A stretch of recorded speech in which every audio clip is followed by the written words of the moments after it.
హల్లెలూయా! దేవునికి మహిమ కలుగును గాక. మరొకసారి ప్రశస్తమైన దేవుని వాక్యాన్ని మీ మధ్యకి తీసుకురావడానికి దేవుడిచ్చే గొప్ప అవకాశానికి వందనాలు చెల్లిస్తున్నాను. అందరూ బాగున్నారా? మీరందరూ బాగుండాలని, ప్రభు కృపలో వర్ధిల్లాలని అనుదినం అనుక్షణం మీకోసం ప్రార్థన చేస్తా ఉన్నాము. అలాగే ఈ కార్యక్రమాలు మీకు నిజంగా దేవునికరంగా ఉన్నట్లయితే అనేక మందికి తెలియచేయండి, షేర్ చేయండి. వాక్యంలోకి వెళ్ళక ముందు చిన్న ప్రార్థనతో మనం ముందుకు వెళ్దాం. మీరున్న చోట కళ్ళు మూసుకోండి, ప్రార్థన చేద్దాం. ప్రేమ నమ్మకం గల ప్రియా పరలోకపు తండ్రి, నీకే వందనాలు చెల్లిస్తున్నాను. ధ్యానించే వాక్యాన్ని దీవించుము, ఆశీర్వదించుము. మాతో మీరు మాట్లాడండి. నీ స్వరాన్ని వినిపింపచేయండి. అపవాది క్రియను లయపరచుమని, మీ స్వరాన్ని మీరు మాకు వినిపింపచేయమని, నన్ను కూడా అభిషేకించుమని యేసయ్య నామమున ప్రార్థిస్తున్నాము తండ్రి. ఆమేన్. హల్లెలూయా. మీ దగ్గర బైబిల్స్ ఉన్నట్లయితే ఆదికాండము 32వ అధ్యాయము 26వ వచనం మనం చూద్దాం. ఆయన తెల్లవారుచున్నది గనుక నన్ను పోనిమ్మని అతడు, నీవు నన్ను ఆశీర్వదించితేనే గాని నిన్ను పోనీయనెను. నీవు నన్ను ఆశీర్వదించితే గాని నేను నిన్ను పోనీయనెను అని యాకోబు దేవునితో అంటున్న మాట ఇది. ఈ 32వ అధ్యాయము చాలా ప్రాముఖ్యమైన అధ్యాయం.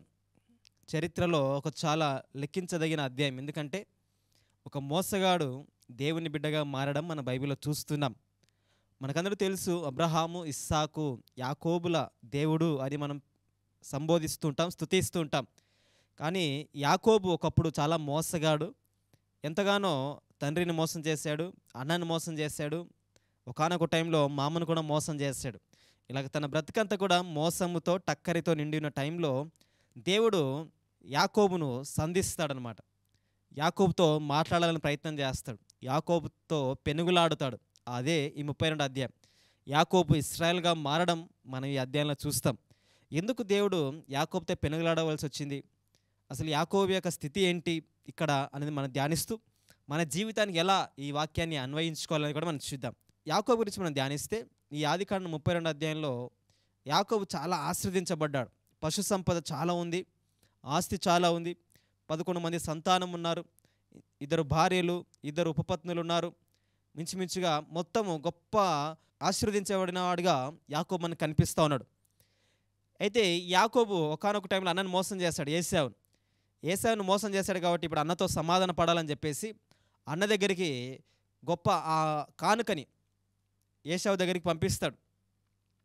2 పనివారితో ఏశావు దగ్గరికి కానుకని పంపిస్తే పనివారు వెళ్ళి ఏశావును చూసి తిరిగి ఇంటికి వచ్చి యాకోబుకు సమాచారం ఇస్తాడు. ఏమనంటే, ఇంకా మీ అన్న 400 మంది సైన్యం వేసుకొని నీ దగ్గరికి వస్తున్నాడు అని ఒక సమాచారం చెప్పేసరికి యాకోబు హడలెత్తిపోతాడు. అరే ఏంటి, నేను మా అన్నతో సమాధాన పడదాం అనుకుంటే అన్న నా మీదకి యుద్ధానికి వస్తున్నాడే, అన్న ఇంకా నేను చేసిన మనసులో పెట్టుకున్నాడేమో, నేను చేసిన మోసాన్ని ఇంకా గుర్తుపెట్టుకున్నాడేమో, కాబట్టి ఇక అన్న చేతులను పడితే నేను బ్రతకడానికి ఉండదని చెప్పేసి యాకోబు చాలా బాధపడి భయపడి తన యొక్క సంపదను, తన యొక్క కుటుంబాన్ని 2 గుంపులుగా చేసుకొని తాను ప్రయాణం అయిపోతాడు తను ఉన్న ప్రదేశం నుంచి. ఎందుకంటే ఒక గుంపు వెళ్ళిపోయిన ఇంకో గుంపు ఉంటుంది అనుకుంటాడు అనమాట. మీరు ఇదంతా 32వ అధ్యాయం చదివితే అర్థమవుతుంది. అలాగన తన ఆస్తిని, తన కుటుంబాన్ని, తన భార్యని అందరిని వెంట పెట్టుకొని యాకోబు యబ్బోకు రేవు దగ్గరికి వస్తాడు. యాకోబు ఏం చేస్తాడంటే, ఇంకా తన కుటుంబాన్ని, తన ఆస్తిని, తన పనివారిని, అంటే తనకు కలిగిన సమస్తాన్ని కూడా యబ్బోకు రేవును దాటించేసి యాకోబు ఒక్కడు మిగిలిపోతాడు. అదే మనము ఇక్కడ చూస్తాం. ఇక్కడ నుంచి యాకోబు యొక్క ప్రయాణాన్ని మనం గమనిద్దాం. ఈరోజు అదే మన ముఖ్య అంశం.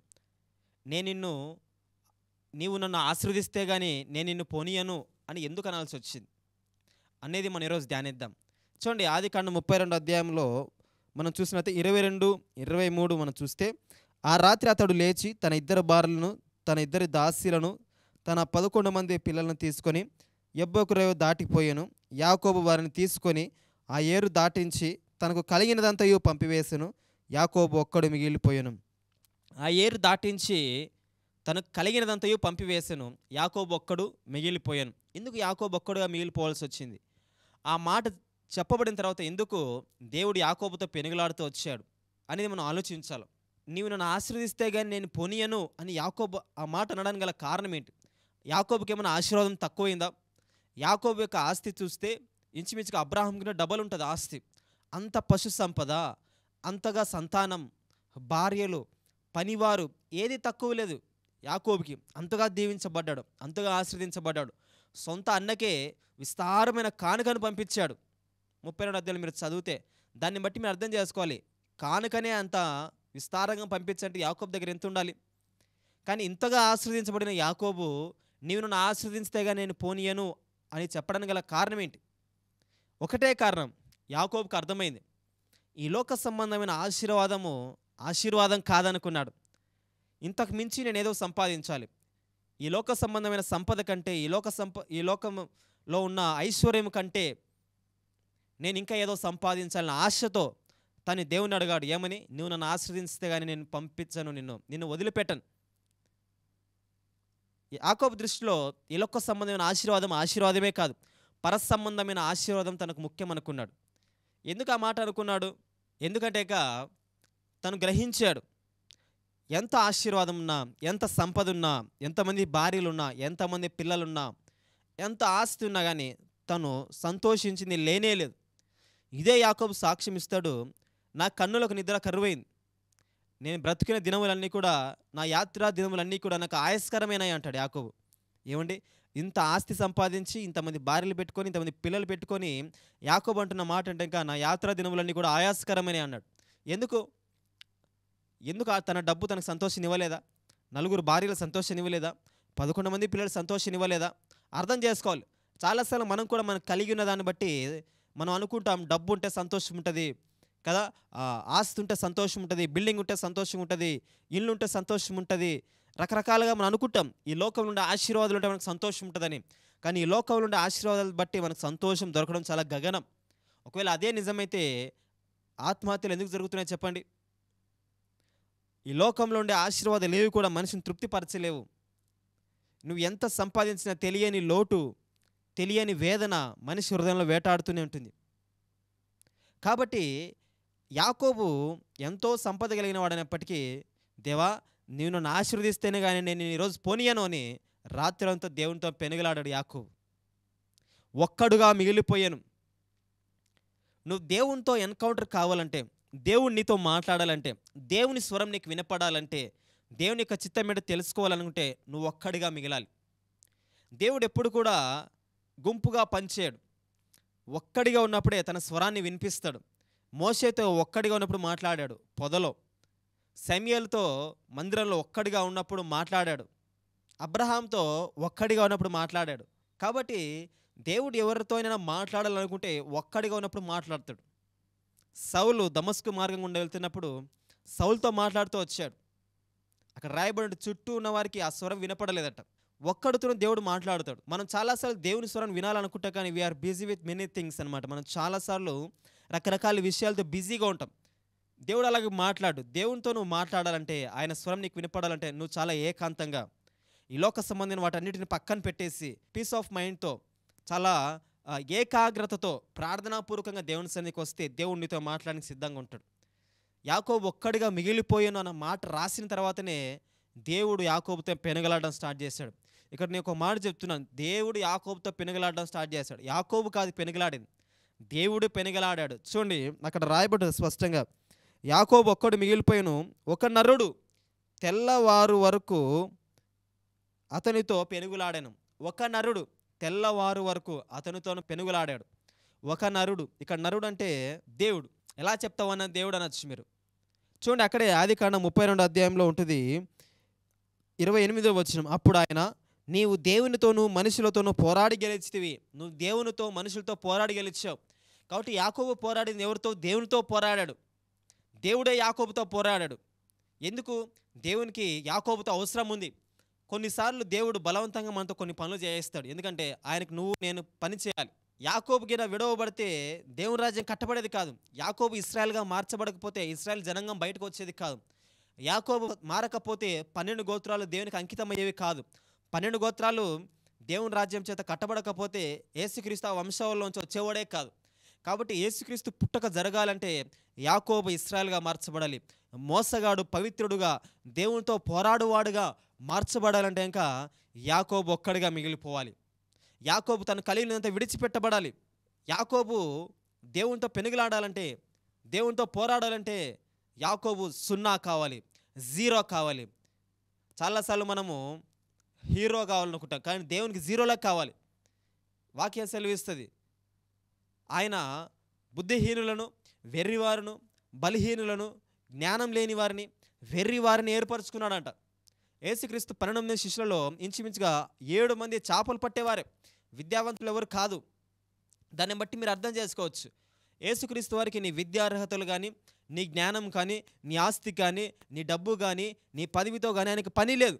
ఆయనకి ఎవరు కావాలంటే నువ్వు కావాలి. నిన్నుగా ప్రేమించేవాడు, నిన్నుగా వాడుకునే దేవుడు.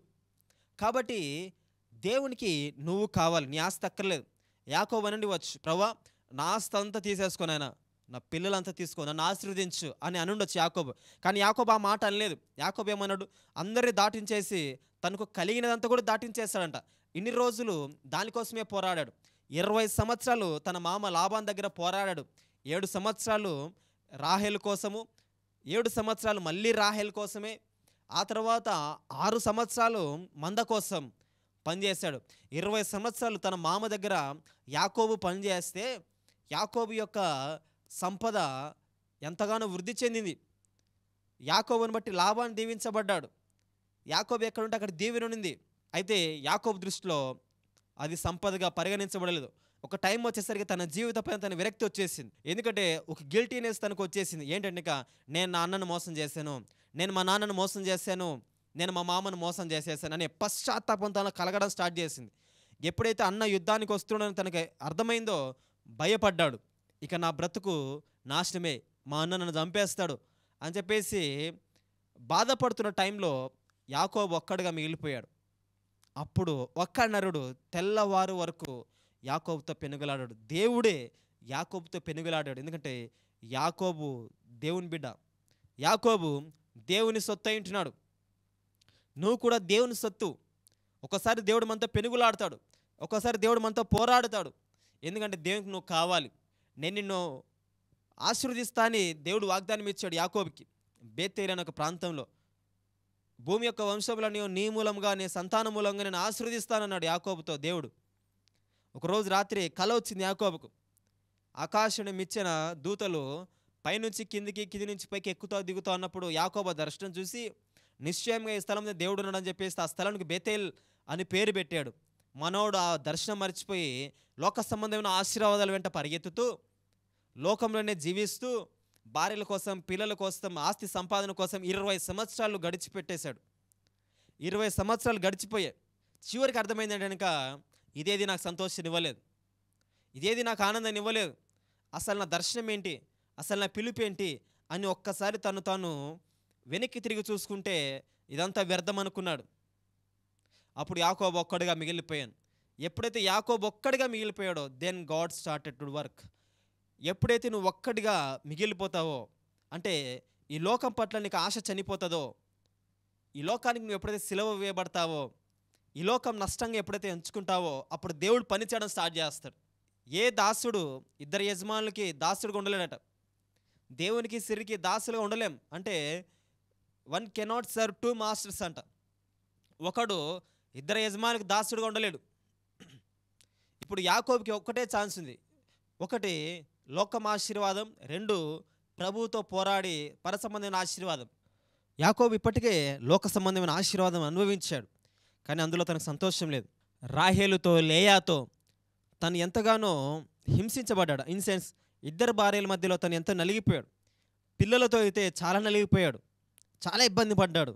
ఉన్న ఒక్క కొడుకు, ఎంతగానో ప్రేమించిన కొడుకు యోసేపు దూరం అయిపోయాడు. మిగిలిన కొడుకులు షిమ్యోను, మిగతా వాళ్ళందరూ కూడా తండ్రికి చెడ్డ పేరు తీసుకొచ్చారు. యూదా పాపం చేస్తూ వచ్చాడు. ఇవన్నీ కూడా యాకోబు యొక్క జీవితంలో ఒక మచ్చలుగా మిగిలిపోయాయి. తన దృష్టిలో యాకోబు ఎప్పుడో ఓడిపోయాడు, యాకోబు చనిపోయాడు. ఇప్పుడు యాకోబు రియలైజ్ అయ్యాడు, ఇక నా జీవితము వ్యర్థమైపోయింది ఇప్పటికే అని చెప్పేసి మిగిలిన జీవితం ప్రభు కొరకు జీవించాలని తపనతో తను ఒక్కడిగా మిగిలిపోయాడు. ఒక్కడిగా మిగిలిపోయినప్పుడు దేవుడే యాకోబుతో పోరాడుతూ వచ్చాడు. ఆ పోరాట సమయంలో యాకోబు ఒక మాట అన్నాడు. ఏంటంటే, ఇంకా నీవు నన్ను ఆశీర్వదిస్తే కానీ నేను నిన్ను పోనివ్వను. ఈ మాట మనం చెప్పగలమా? యాకోబు దృష్టిలో ఈ లోక సంబంధమైన ఆశీర్వాదంగా తను పరిగణించలేదు. ప్రభువా, ఈ ఆశీర్వాదం నాకు సంతోషం లేదు, ఈ లోకంలో నాకు ఆనందం లేదు, నాకు ఇంతకు మించిన ఆశీర్వాదం కావాలి. ఏంటి ఆశీర్వాదం? చూడండి, ఎఫెసీ రాసిన పత్రిక 1వ అధ్యాయం 3వ వచనం. మన ప్రభు అయిన యేసుక్రీస్తు యొక్క తండ్రియగు దేవుడు స్తుతింపబడును గాక. ఆయన క్రీస్తునందు పరలోక విషయములలో ఆత్మ సంబంధమైన ప్రతి ఆశీర్వాదమును మనకు అనుగ్రహించును. ఆయన క్రీస్తునందు పరలోక విషయంలో ఆత్మ సంబంధమైన ప్రతి ఆశీర్వాదము మనకు అనుగ్రహించును. క్రీస్తునందు పరలోక విషయములలో ఆత్మ సంబంధమైన ప్రతి ఆశీర్వాదం మనకు అనుగ్రహించును. పరలోక సంబంధమైన ఆశీర్వాదం, ఆత్మ సంబంధమైన ఆశీర్వాదం యాకోబు కోరుకున్నాడు. ఈ వాక్యం వింటుండగానే లోక సంబంధమైన ఆశీర్వాదం నీకు సంతోషాన్ని ఇవ్వచ్చు, కానీ అది శాశ్వతమైనది కాదు. డబ్బు ఈరోజు ఉంటుంది, రేపు వెళ్ళిపోతుంది, నీకు ఆనందాన్ని ఇవ్వదు. కానీ ఆత్మ సంబంధమైన ఆశీర్వాదము నిన్ను జీవింపజేస్తుంది, పరలోకానికి చేరుస్తుంది. ఒకటి గుర్తుపెట్టుకోండి, ఆత్మ సంబంధమైన ఆశీర్వాదం వచ్చిందంటే ఆటోమేటిక్గా శరీర సంబంధమైన ఆశీర్వాదం కూడా దేవుడు ఇస్తాడు. అందుకే దేవుడు ఏమన్నాడు, మొదట నీతిని రాజ్యాన్ని వెదకండి, అప్పుడు మీకు సమస్తమును అనుగ్రహిస్తానన్నాడు. కానీ చాలాసార్లు మనం ఏం చేస్తామంటే ప్రభువుని లోక సంబంధమైన ఆశీర్వాదాలు అడుగుతాము, కానీ పర సంబంధమైన ఆశీర్వాదాలు అడగడానికి ఇష్టపడం. కానీ నిజానికి మీకు అర్థం కావాల్సింది ఏంటంటే, ఆత్మ సంబంధమైన ఆశీర్వాదాల్లోనే మనకు దీవెన ఉంది, ఆత్మ సంబంధమైన ఆశీర్వాదంలోనే మనకు సంతృప్తి ఉంది, ఆత్మ సంబంధమైన ఆశీర్వాదాల్లోనే మనకు సంతోషం ఉంది, ఆత్మ సంబంధమైన ఆశీర్వాదాల్లోనే మనకు నిత్య జీవం ఉంది. ఈ లోక సంబంధమైన ఆశీర్వాదాల్లో సంతోషం లేదు, సమాధానం లేదు, ఆనందం లేదు. అవి ఇంతలో కనపడి అంతలో మాయమైపోతాయి ఆశీర్వాదాలంతా కూడా. ఈరోజు కోటీశ్వరుడు, రేపు బిచ్చగాడు అవుతున్న రోజులు ఇవి. ఒక్క స్టాక్ మార్కెట్ కిందికి పైకి ఏంటంటే కోటీశ్వరుడు కూడా బిచ్చగాడు అయిపోయే రోజులు ఇవి. డబ్బు నమ్ముకోవద్దు, ఆస్తి నమ్ముకోవద్దు, పదవులను అసలు నమ్ముకోవద్దు. కొన్ని రోజుల నుంచి ఎలక్షన్స్ వస్తున్నాయి మనకి. ఇప్పుడున్న మినిస్టర్స్ నెక్స్ట్ ఉంటారో లేదో కూడా తెలియదు. ఎవరైనా సరే చెప్పేది, పదవి శాశ్వతం కాదు, సంతోషాన్ని ఇవ్వదు. కానీ పర సంబంధమైన ఆశీర్వాదం శాశ్వతం, అది పొందుకోవాలి మనం. కానీ ఈనాడు బోధలలో మనకు అదేది కనపడదు. లోక సంబంధమైన ఆశీర్వాదాలే బోధిస్తారు. నీకు దేవుడు నమ్ముకుంటే ఇండ్లు ఇస్తాడు, దేవుడు నమ్ముకుంటే ఆస్తినిస్తాడు, దేవుడు నమ్ముకుంటే కారు వస్తుంది, దేవుడు నమ్ముకుంటే నీకు గర్భఫలం వస్తుంది, ఇదే బోధిస్తాడు. కానీ ఆత్మ సంబంధమైన ఆశీర్వాదాన్ని పొందుకోండి, పరలోకాన్ని పొందుకోండి, కృపావరములు పొందుకోండి, నిత్య జీవాన్ని పొందుకోండి, సువార్తను పొందుకోండి అని సత్యమైన స్వచ్ఛమైన వాక్యాన్ని బోధించే బోధకులు కరువయ్యారు.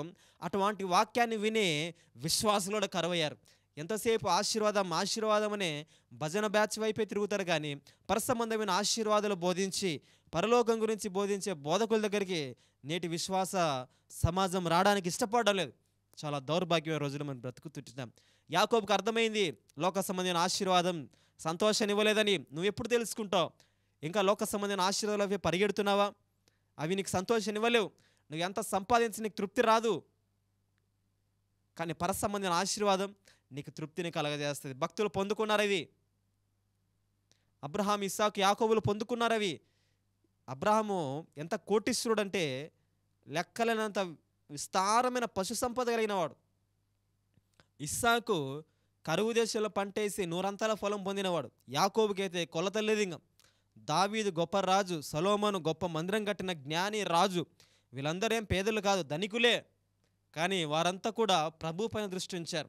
ఈ లోక సంబంధమైన ఆశీర్వాదాలు కూడా వాళ్ళు తృణప్రాయంగా ఎంచుకున్నారు, ఎన్నిక లేని వారిగా ఎంచుకున్నారు. ప్రభు పైన దృష్టి పెట్టాడు. అబ్రహాం అంటాడు, ఇదంతా కూడా శిథిలమైపోయే గుడారం లాంటిది. ఇక్కడ కేవలం మనం ఒక పరదేశులం, యాత్రికులమే. మన స్థిరమైన నివాసం పరలోకంలో ఉంది. కాబట్టి మన పరసంబంధమైన ఆశీర్వాదాల కోసం వెతకాలి అని అబ్రహాం అంటాడు. కానీ నువ్వు అనుకుంటున్నావు, నువ్వు ఉంటున్న ఇల్లు నేను శాశ్వతంగా ఉంటాను, నేను కొన్న కారు నాది, నేను వేసుకున్న ఇల్లు నాది అనుకుంటున్నావు. కానీ 70 ఏళ్ళ తర్వాత ఆ ఇంటిని విడిచిపెట్టి వెళ్ళిపోవాల్సిందే. 20 ఏళ్ళ తర్వాత ఆ కారు తుప్పు పట్టి నువ్వు అమ్మివేయాల్సిందే. ఏది శాశ్వతం కాదు. ఈ లోకమైతే శాశ్వతం కాదు. కానీ ఈ లోకం తర్వాత నువ్వు మరణిస్తే ఒక శాశ్వతమైన లోకం ఉంది, అది నరకం, పరలోకం. ఈ రెండే ఉంటాయి. తర్వాత ఈ రెండిట్లో ఏ దానికి వెళ్తావు? ఒకవేళ యేసుక్రీస్తును సొంత రక్షణగా అంగీకరించి పరసంబంధమైన ఆశీర్వాదం వైపు చూస్తున్నట్లయితే నువ్వు ఎప్పటికీ పరలోక రాజ్యంలో తండ్రితో పాటు యేసయ్యతో పాటు ఉంటావు. అయితే నువ్వు లోక సంబంధమైన ఆశీర్వాదాలకు పరిగెడుతూ, లోకం వెంట పరిగెడుతూ, లోకాన్ని ప్రేమిస్తూ, శరీరాశ, నేత్రాశ, జీవపు డంబాన్ని జరిగిస్తున్నట్లయితే నువ్వు ఎప్పటికీ ప్రభువుకు దూరంగా నరకంలో ఉంటావు. ఏది కావాలో కోరుకో. వాక్యం సెలవిస్తుంది, నేడు దీవెనయు శాపం మీ ఎదుట పెట్టి ఉన్నాను, మీరు ఏది కావాలో కోరుకోండి అన్నాడు. దేవుడు చాయిస్ ఇచ్చాడు, నీకు నాకు ఫ్రీడమ్ ఇచ్చాడు. ఆయన ఎందుకు విశ్వాసం ఉంచితే పరలోకమని, ఆయన ఎందుకు విశ్వాసం ఉంచకపోతే నరకమని దేవుని వాక్యం సెలవిస్తుంది. యాకోబు ఏం కోరుకున్నాడు? పరసంబంధమైన ఆశీర్వాదాన్ని కోరుకున్నాడు. ఆత్మ సంబంధమైన ఆశీర్వాదాన్ని యాకోబు కోరుకున్నాడు. నువ్వు ఏ ఆశీర్వాదాన్ని కోరుకుంటున్నావు? ఆత్మ సంబంధమైన ఆశీర్వాదాన్ని కోరుకుంటే తప్పకుండా ఆయన నీ ప్రతి అవసరతను తీరుస్తాడు. యాకోబుకు తీర్చలేదు, ఆ తర్వాత తీర్చాడు. యాకోబుని ఇశ్రాయేల్గా మార్చాడు. ఇశ్రాయేల్ అనే ఒక దేశానికి పేరు పెట్టబడింది. భూమి మీద ఒక వ్యక్తి పేరు ఒక దేశానికి పెట్టబడ్డం యాకోబు ద్వారానే జరిగింది. అంతగా ఈ దేవుడు యాకోబుని ఆశీర్వదించాడు. తనని పేరుని బట్టి ఒక దేశాన్ని, ఒక జనాంగాన్ని ఏర్పరిచాడు దేవుడు. అలాగా యాకోబుని ఆశీర్వదించాడు. యాకోబు గత జీవితం చూసుకుంటే మోసగాడు, పనికి మాలినవాడు, ఎన్నికలేనివాడు, ఎంతోమందిని మోసం చేశాడు. అటువంటి యాకోబుని మార్చిన దేవుడు నిన్ను మార్చలేడా? తప్పకుండా ఆయన మార్చుటకు చాలిన దేవుడు. ఆయన విశ్వాసం ఉంచి నమ్మకి ఉంచు, ఆయన పట్ల గొప్ప కార్యాలు చేస్తాడు. యాకోబుని ఎంతగా దీవించాడంటే అతను కడుపున పుట్టిన 12 మంది కుమారులలో 12 గోత్రాలు చేస్తూ వచ్చాడు. మోసగాని గర్భంలోంచి వచ్చిన వారు దేవుడు అలా ఏర్పరచుకుంటాడు. ఎందుకంటే యాకోబు తను దేవునికి అప్పగించుకున్నాడు. తిరిగి దేవుని దగ్గరికి వచ్చాడు. యాకోబు దేవుడు అనిపించుకున్నాడు, ఇశ్రాయేల్ అని పిలిపించుకున్నాడు. ఎంత గొప్ప భాగ్యం అండి. దేవుడు నీకు కూడా అవకాశం ఇస్తున్నాడు. నా బ్రతికింతే, నా జీవితం ఇంతే, దేవుడు కూడా క్షమించలేడు, నా అంత మోసగాడు లేడు, నా అంత నటించేవాడు లేడని బాధపడుతున్నావా, భయపడుతున్నావా? నో, దేవుడు నీకు కూడా ఛాన్స్ ఇస్తున్నాడు. యాకోబుకి దేవుడు ఛాన్స్ ఇచ్చాడు, ఒక్కడుగా మిగిలిపోయాడు. నీ జీవితంలో కూడా సమస్తాన్ని నష్టపోయావా, ఒక్కడిగా మిగిలిపోయావా, ఇక నా జీవితం వ్యర్థం, చచ్చిపోదాం అని అనుకుంటున్నావా? వద్దు. యాకోబు ఒక్కడిగా మిగిలిపోయాడు. ఒంటరిగా ఉన్నప్పుడు దేవుడు దర్శిస్తూ వచ్చాడు. దేవుడు ఈ రాత్రి నిన్ను కూడా దర్శిస్తుంటున్నాడు. ఈరోజు దేవుడు నిన్ను దర్శిస్తుంటున్నాడు. ప్రియ సహోదరి సహోదరుడా, చింతించొద్దు, భయపడొద్దు. దేవుడు తప్పకుండా నిన్ను ఆశీర్వదించడానికి సిద్ధంగా ఉన్నాడు. నీ బ్రతుకును మార్చడానికి సిద్ధంగా ఉన్నాడు. నీ జీవితాన్ని మార్చడానికి సిద్ధంగా ఉన్నాడు. యాకోబుని దేవుడు ఇశ్రాయేలుగా మారుస్తూ వచ్చాడు. నేను నన్ను ఆశీర్వదిస్తే కానీ నిన్ను పోనీయనన్నాడు. దేవుడు తప్పక యాకోబుని ఆశీర్వదిస్తూ వచ్చాడు. అప్పుడు యాకోబుని ఆశీర్వదిస్తూ దేవుడు ఒక మాట అన్నాడు. ఏమని అన్నాడంటే చూడండి, ఆదికాండం 32వ అధ్యాయము 27వ వచనం. ఆయన నీ పేరేమని అడుగగా దేవుడు అడిగాడు యాకోబుని, నానా యాకోబు నీ పేరేంటి అని అడిగాడు. దేవునికి తెలియదంటారా యాకోబు పేరేంటో? సృష్టించిన సృష్టికర్త కదా, ఇస్సాకు గర్భం నుంచి వచ్చాడు కదా, అబ్రహాం యొక్క సంతానం కదా యాకోబు. యాకోబు పేరు దేవునికి తెలియదా? మళ్ళీ ఎందుకు అడిగాడు నీ పేరేంటి అని? యాకోబుని అడగవలసిన ఉద్దేశం ఏంటి దేవుని అంటే, ఇదే ప్రశ్న ఒకప్పుడు ఇస్సాకు అడిగాడు యాకోబుని. అప్పుడు యాకోబు అబద్ధం చెప్పాడు. ఇస్సాకు దగ్గరకు వచ్చి తన అన్నలాగా వేషం వేసుకొని ఆశీర్వాదాల కోసమని తండ్రిని మోసం చేయడానికి అని చెప్పేసి యాకోబు అన్నలాగా వేషం వేసుకొని వస్తాడు.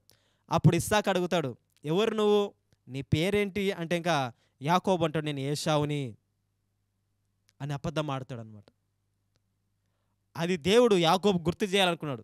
నీ పేరేంటి అని దేవుడు అడగగానే యాకోబు ఎంత పశ్చాత్తాపడినట్టు చెప్పండి. అరే ఈ మాట ఎక్కడో విన్నట్లుందే అని కొంచెం ఫ్లాష్ బ్యాక్లోకి వెళ్తే, ఒక 20 సంవత్సరాల క్రితం వెళ్తే యాకోబుకి తన తండ్రి గుర్తు వచ్చి చిట్టాడు. అరే ఇదే మాటకి 20 సంవత్సరాల క్రితం మా నాన్న అడిగితే నేను అబద్ధం చెప్పాను కదా అని చెప్పేసి ఇప్పుడు ముందర ఎవరున్నారు? దేవుడే ఉన్నాడు. దేవుడే అడుగుతున్నాడు. ఆయన వెలుగు ప్రత్యక్షమవుతోంది. ఆయనకి అబద్ధం చెప్పడం కుదరదు. కాబట్టి ఇప్పుడు దేవుడు అడిగాడు, నీ పేరేంటి అని అడిగితే యాకోబు ఏమన్నాడు? నా పేరు యాకోబ్ అన్నాడు. అబద్ధం చెప్పడానికి ఆస్కారం లేదు. ఒకవేళ యాకోబు ఇప్పుడు కూడా అబద్ధం చెప్పి ఉంటే యాకోబు ఆశీర్వదించబడేవాడు కాదు. దేవుడు నీకు కూడా అవకాశం ఇస్తున్నాడు, పశ్చాత్తాపడే అవకాశం. పశ్చాత్తాపడితే పరలోకానికి వెళ్తావు. పశ్చాత్తాపడితే పరసంబంధమైన ఆశీర్వాదానికి దొరుకుతుంది. పశ్చాత్తాపడితే నువ్వు ప్రభు దగ్గర నడిపించబడతావు. యాకోబు నీ పేరేంటంటే నా పేరు యాకోబ్ అన్నాడు. అప్పుడు దేవుడు అన్న, నీ పేరుకి యాకోబు అనబడదయు, నీ పేరు ఇశ్రాయేల్గా నేను మారుస్తున్నాను. ఇశ్రాయేల్ అనే మాటకు అర్థం ఏంటి? దేవునితో పోరాడువాడు అని అర్థం. దేవునితో పోరాడాడు యాకోబు. ఎంత గొప్ప భాగ్యం అండి. భూమి మీద దేవునితో పోరాడేవాడిలో యాకోబు ఒకడు. దేవునితో ఫైట్ చేశాడు ఆశీర్వాదం కోసం. అయితే లోక సంబంధమైన ఆశీర్వాదాల కోసం కాదు, పర సంబంధమైన ఆశీర్వాదాల కోసం పోరాడాడు. మనం కూడా దేవునితో పోరాడదాం. లోక సంబంధమైన ఆశీర్వాదాల కోసం కాదు, పర సంబంధమైన ఆశీర్వాదాల కోసం పోరాడదాం. ఎందుకంటే వాక్యం సెలవిస్తూ ఉంది, లోక సంబంధమైన ఆశీర్వాదాలు సంతృప్తినివ్వవు, సంతోషాన్ని ఇవ్వవు, ఆనందాన్ని ఇవ్వవు. పర సంబంధమైన ఆశీర్వాదం శాశ్వతం, నిత్య జీవం, ఆనందాన్ని కలగజేస్తాయి ఆశీర్వాదాలు.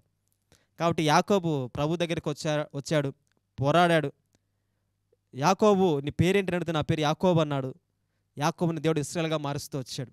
కాబట్టి ఈ వాక్యం వింటుండగానే నీ స్థితి ఏదైనా, నీ పరిస్థితి ఏదైనా ప్రభు దగ్గరికి రా. ప్రభు నీ జీవితాన్ని అప్పగించుకో. ఆయన తప్పకుండా నీ జీవితాన్ని మారుస్తాడు. పశ్చాత్తాపడు, ప్రభు దగ్గర నీ పాపాలు ఒప్పుకో.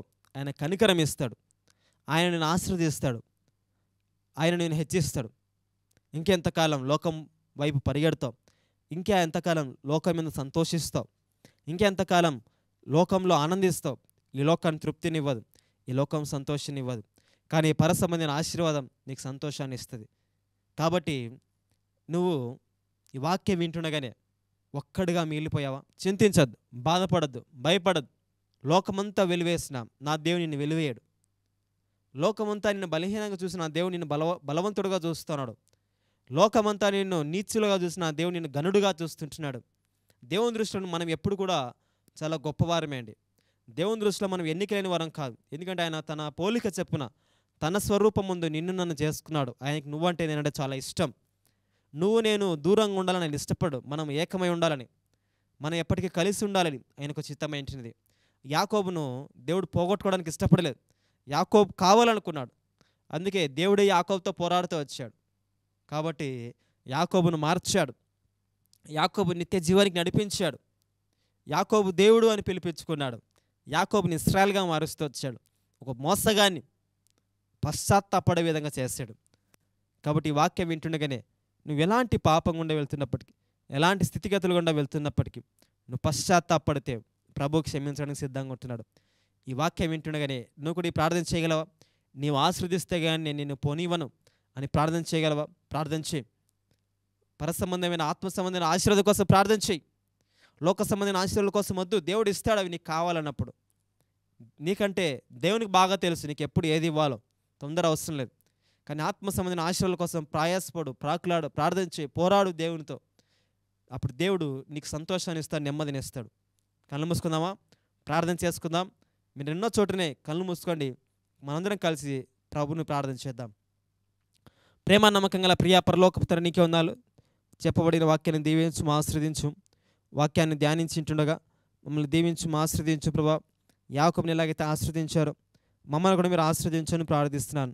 అవును తండ్రి, యాకోబుని ఇశ్రాయేలుగా మార్చట్లుగా మమ్మల్ని కూడా మీరు మార్చుటకు చాలా దేవుడు ప్రభా. మమ్మల్ని మిక్కిలిగా మీరు ఆశీర్వదించమని, గొప్పగా మమ్మల్ని హెచ్చించమని ప్రార్థిస్తున్నాను. అలాగే ఎందరైతే వాక్యాన్ని వింటున్నారో వారికి గర్భఫలం దయచేయండి, వారి గర్భాన్ని మీరు తెరవండి. అలాగే ఎందరైతే వాక్యాన్ని వింటున్నారో అప్పుల సమస్య నుంచి యేసు నామమున విడుదలమని ప్రార్థిస్తున్నాను. అలాగే ఎందరైతే తన అనారోగ్య సమస్యలతో బాధపడుతున్నారో యేసయ్య నామమున విడుదలమని ప్రార్థిస్తుంటున్నాను ప్రభా. చేతబడే శక్తుల చేత, అంధకార శక్తుల చేత బాధపడుతున్న బిడ్డలకి సంపూర్ణ ఆరోగ్యం ఇమ్మని ప్రార్థిస్తున్నాం ప్రభా. కృప చూపించండి ప్రభా. సంతోషం లేక, సమాధానం లేక ఆత్మహత్య చేసుకుందాం అనుకుంటున్న వారికి తండ్రి అటువంటి దురాత్మ తలంపుల నుంచి విడుదలమని ప్రార్థిస్తున్నాం ప్రభా. ఎవరైతే బిజినెస్లో ఉన్నారో మంచి లాభాల వరకు అనుగ్రహించాం ప్రభా.